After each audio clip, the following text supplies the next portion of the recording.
Alice और Melissa दोनों अपने अपने राज्यों की राजकुमारियां थी। दोनों एकदम पक्की सहेलियां थी।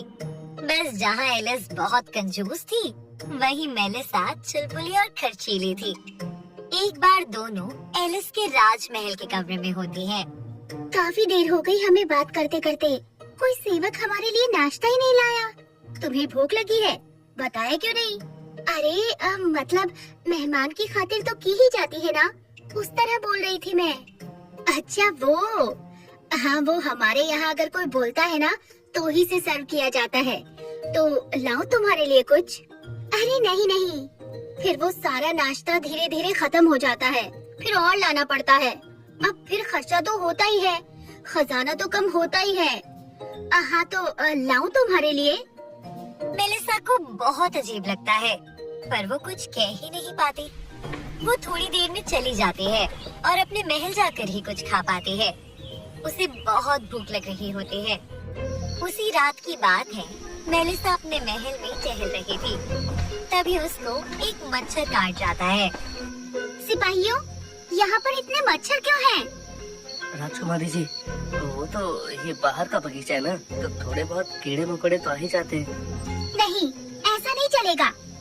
एक काम करो, महल का ये चौथाई हिस्सा पूरा तोड़वा दो और फिर से बनवाओ, और बगीचा मत बनवाना। पर राजकुमारी जी, बगीचा तो बिना तोड़ फोड़ करके भी हटाया जा सकता है। जैसा हम कह रहे हैं वैसा करो। वो बिना अपने पिताजी से पूछे महल का हिस्सा तोड़वा देती है। ये क्या हो रहा है महल में? ये सब क्यों तोड़ दिया? महाराज, राजकुमारी जी का आदेश था। पर ये हिस्सा तो सारा उसके ही पसंद के इटालियन मार्बल से बना था ना। ये तो सब बर्बाद हो गया। हद की फिजूल खर्ची है। इतने में ही मेलिसा आ जाती है। पिताजी, हाँ मैंने ही बोला था इसे तोड़ने को। अब इसमें पेरिस का मार्बल लगेगा। मेलिसा की वजह से वो तुड़वा कर नया बनवाना पड़ता है। राजा मेलिसा को बहुत समझाते भी हैं, पर वो नहीं मानती। अगले दिन एलिस और मेलिसा फिर एक उद्यान में मिलते हैं। मेलिसा उसको बताती है कि कैसे उसने महल का एक हिस्सा तुड़वा कर नया बनवा दिया। इतने में तो मेरा एक कमरा बन जाता। बहुत फिजूल खर्ची करती हो तुम मेलिसा। मैं फिजूल खर्ची नहीं करती, तुम बहुत ज्यादा कंजूस हो। बस दोनों में ऐसे ही बहस छिड़ी रहती है। उसी शाम की बात है, दोनों अपनी एक सहेली से मिलने जा रही होती हैं। ओहो, मैं क्या पहनूं? मेरे पास तो कपड़े ही नहीं है। वो अपनी 8 से 10 अलमारियों से कपड़े निकाल कर यहाँ वहाँ फेंक रही थी। एलिस आश्चर्य से ये देख रही थी। हैं? क्या क्या कह रही हो? ये सब क्या है इतने कपड़े? अरे ये सब तो मैं एक एक बार पहन चुकी हूँ, अब नहीं पहनूंगी। ये तो मैं अपनी दासियों को दे दूंगी। हैं? दासियों को? ऐसा करो ना, मुझे ही दे दो। इतने सुंदर कपड़े मैं पहन लूंगी। कैसी बात कर रही हो एलिस? तुम एक राजकुमारी हो और मैंने देखा है तुम्हारी अलमारी में भी बहुत सुंदर सुंदर और महंगे वस्त्र हैं। तुम उनमें से कुछ पहनना ना। अरे वो तो मैंने सालों से रखे हुए हैं, पहनूंगी तो खराब हो जाएंगे। तुम ये सब छोड़ो, तुम अपने कपड़े मुझे दे दो।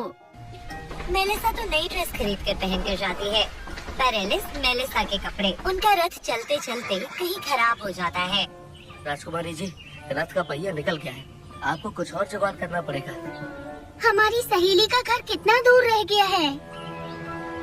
जी करीब 100 मीटर। ओहो, अब क्या होगा? तुम नया रथ लाओ अभी। राजकुमारी जी, अभी के अभी कैसे आएगा? कुछ समय तो दीजिए। अरे मेलिसा, चलो ना, इतना तो हम चल सकते हैं। इतना खर्चा क्यों करना है? अजीब फिजूल खर्चे इंसान हो तुम। दोनों बहस कर ही रही थी कि तभी वहाँ पर एक कुम्हार अपने घोड़े पर निकलता है। क्या मैं आपकी कोई मदद कर सकता हूँ? हमें कहीं जाना था, पर हमारे रथ का पहिया निकल गया है। राजकुमारी जी, मैं आपको छोड़ देता हूँ, आइए। नहीं नहीं, हम ऐसे नहीं बैठ सकते आपके साथ। आप अपना घोड़ा बेच सकते हैं तो बताइए। नहीं नहीं राजकुमारी जी, ये मेरा इकलौता सहारा है। मैं इस पर ही अपना सामान लाद कर बेचने जाता हूँ। अगर मैं तुम्हारा घोड़ा और सामान भी खरीद लूँ तो? पर मेरा मतलब, मेरा घर कैसे चलेगा अगर आप सब ले लोगे तो? तुम अगर मगर छोड़ो। जिस गांव में तुम रहते हो वो आज से हमारा। सब लोग बस अब हमारा काम करेंगे। समझो हमने सब खरीद लिया। बेचारा कुम्हार कुछ बोल ही नहीं पाता। वो दोनों उसका घोड़ा लेकर चली जाती हैं। वो थोड़ा ही चलते हैं, इतनी देर में वो पहुंच ही जाते हैं। तुमने बेवजह इतना इंतजार करवाया और एक पूरा गांव खरीद लिया। कितना बेकार का खर्चा। इतना तो हम चलकर ही आ जाते। ठीक है, चलो अब जाने का तुम देखो। इस घोड़े पर राज्य तक तो नहीं जा सकेंगे। एक काम करो, तुम अपने राज्य से रथ मंगवा लो। अरे छोड़ो ना, रथ के आने जाने में तो बहुत खर्चा हो जाएगा। एक काम करते हैं, चलना चालू करते हैं। रास्ते में कुछ दिखेगा तो उस पर बैठकर घर चले जाएंगे। इतना चलेंगे? अरे थोड़ा सा ही है। एलिस की बातों में आकर वो चलने लगते हैं और एलिस चला चला कर उसे महल के बहुत ही करीब ले आती है। दोनों बहुत बुरी तरह थक गए होते हैं। हद कर दी हो एलिस, मार डाला आज तुमने। पर कितने पैसे बच गए सोचो। दोनों की तू मैं चल ही रही होती है कि तभी मेलिसा का सिपाही रथ लेकर आता है और दोनों को घर लेकर जाता है। अगले दिन बहुत दिन से कुछ मीठा खाने का मन कर रहा है। हाँ जरूर। अभी सेरिको को बोलकर ढेर सारी मिठाइयाँ मंगवाता हूँ।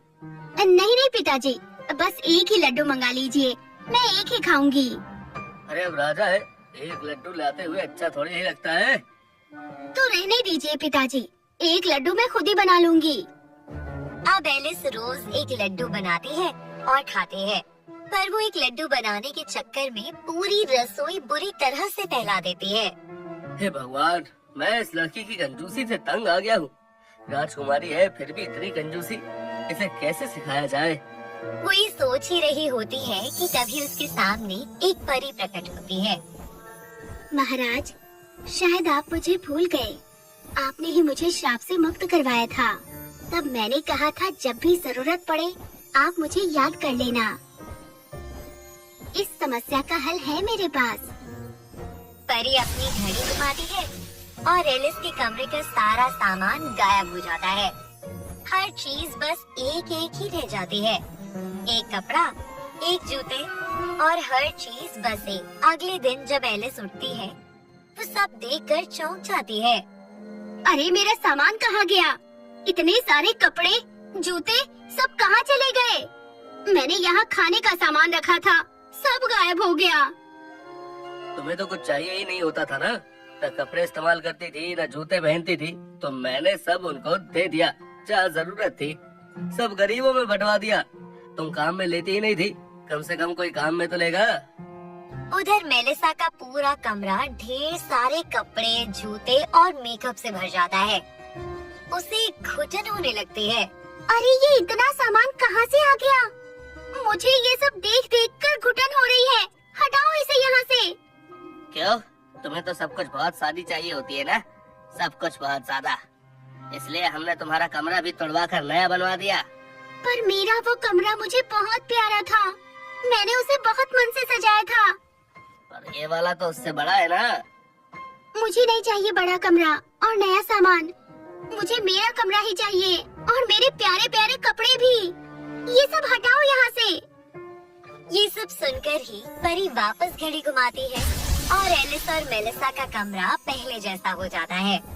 दोनों को समझ आ चुका होता है न ज्यादा फिजूल खर्ची अच्छी होती है और न ही कंजूसी।